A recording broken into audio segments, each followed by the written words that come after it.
Balcony collapses at an apartment complex, trapping two people who were simply walking to work. Neighbors rushed to pull them from the debris, and 27 people were evacuated. The building on Outer Drive near 8 Mile now condemned. 7 Action News reporter Jennifer Ann Wilson tells us how people jumped in to help. This is the pile of rubble two people were trapped underneath after the second and third floor walkway collapsed under their feet. Surreal, scary. Two words many use to describe what happened here at Anthoes Garden Apartments.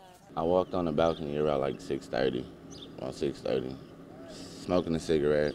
A woman in her 30s, a man in his 60s were walking across the third floor walkway. So I'm watching this lady and this man walk, and you just hear like a bunch of rubble. It was like, woo, like I thought it was about to rain or storm or something, but I felt the vibration. They just dropped out of nowhere. It was like something surreal off TV or a video that you normally watch. They ended up on the first floor first, and everything fell on top of them. Once it started falling, everybody started yelling at me, move, move. So I'm thinking, oh, run. Meanwhile, the man and woman were buried underneath the rubble.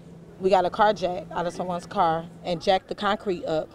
We got her out, and we jacked the concrete up to get some of that pressure, all that concrete off of him, because he couldn't breathe. I just kept telling him, breathe, we're here, we got you, breathe. I'm holding cement up off his chest while the people trying to jack it up. Neighbors did everything they could until EMS crews arrived. Both were rushed to the hospital, the extent of their injuries unknown.